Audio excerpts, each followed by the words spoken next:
Thank you, Peter. So, hello, good afternoon.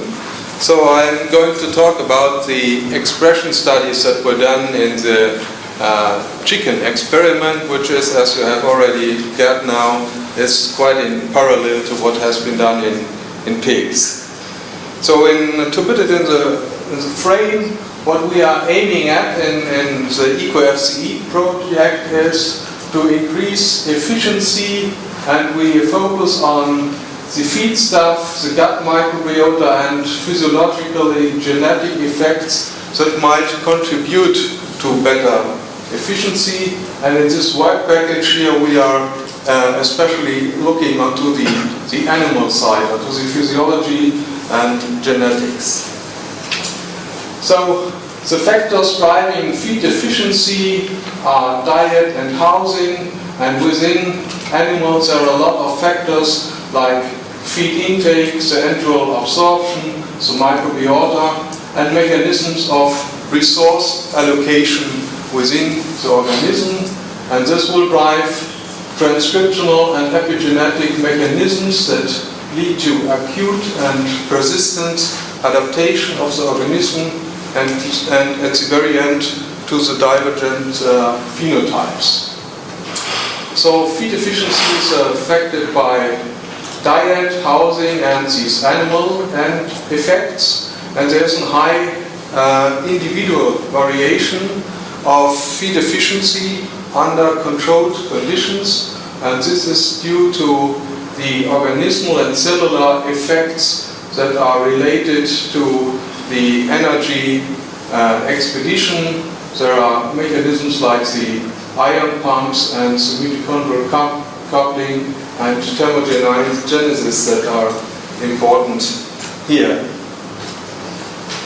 So for the tissues that are relevant, that is, we also already learned this today, that gut is of course important due to its function in digestion and absorption.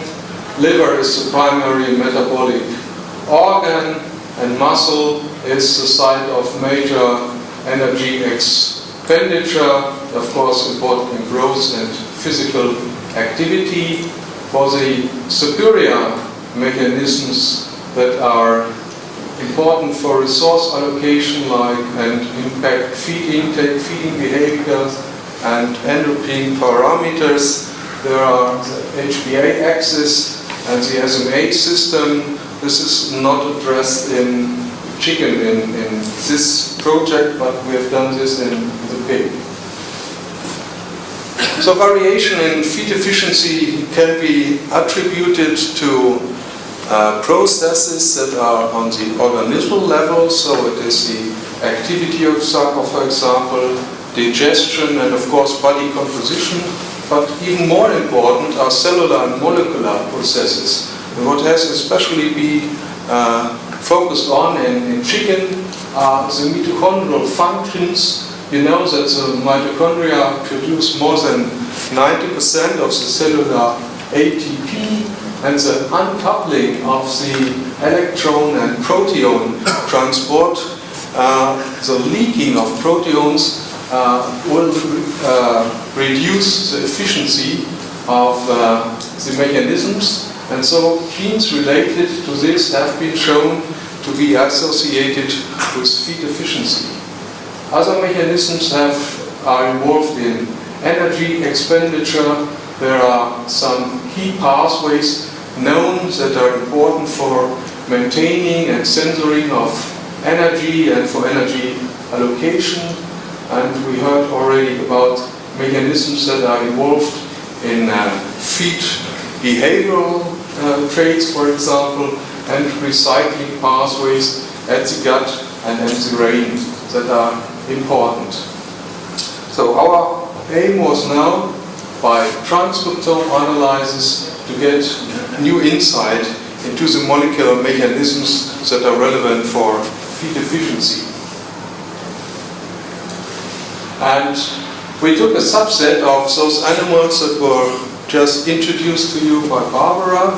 So at the end we took 12 animals with high and low residual feed intake, which is of course was parallel with high and low feed conversion and feed intake, but they had the same body weight and daily gain data, and we performed MRR-seq on an Illumina system. So we observed a few phenotypes in the serum in order to address the question of possible impact of high feed efficiency on animal health, especially on the bone side. And as you see, we have here some serum data that are implicated for liver and bone metabolism, and we couldn't see any difference between these animals. And if we look for alterations of expressions in liver and muscle, here just as an example, we see effects on pathways that are really reflective for the differences in muscle to fat ratios of high and low efficient animals.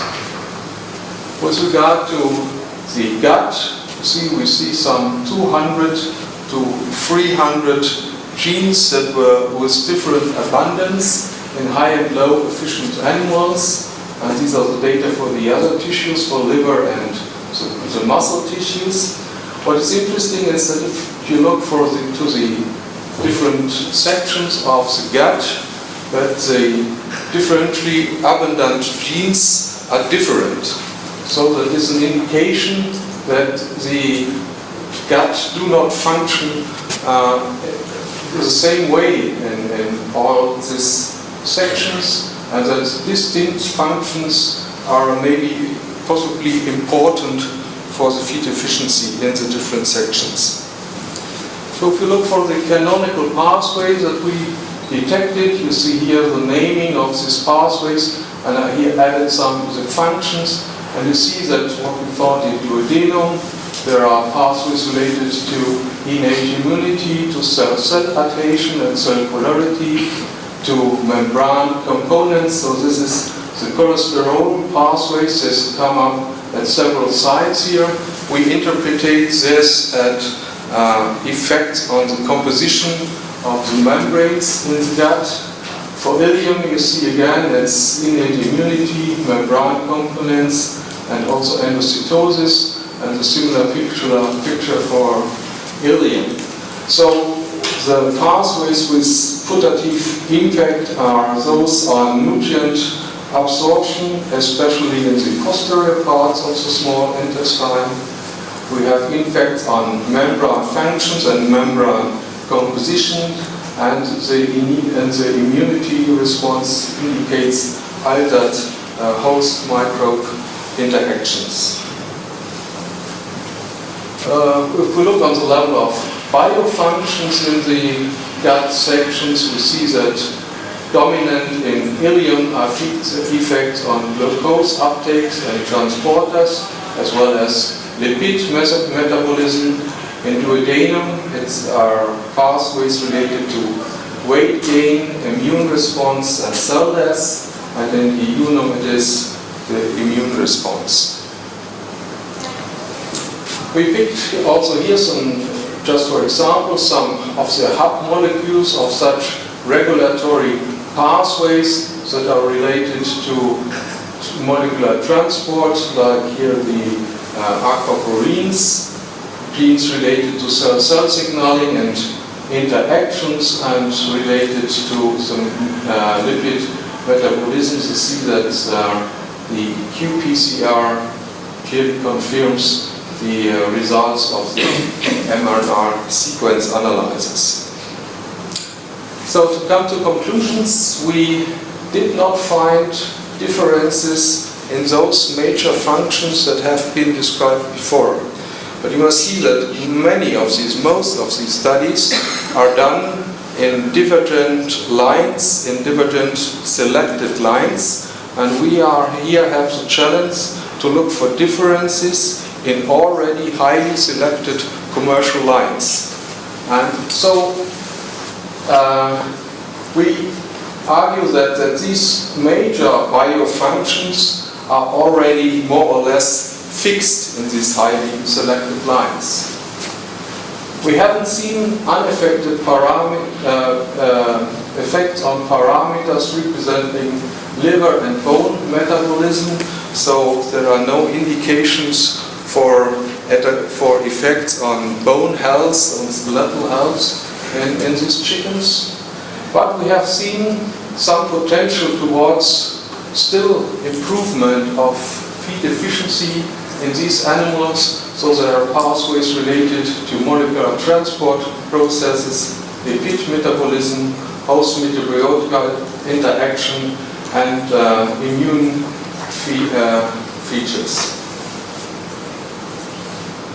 For the outcome, what we are going to do is we want to have a closer look to the host microbiome interactions. So we will share the data with the colleagues in the ECO-FCE project and do common analysis. And we want to look closer to the gut barrier functions.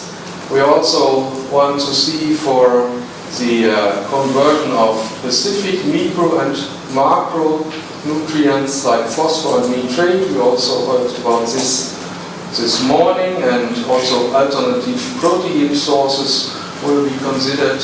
And we also want to address more this concept of conditioning of animals. And what is missing here in this analysis is a closer look to the thyroid hormones, which is ongoing. And with this, I would like to thank all the colleagues in the consortium and you for listening.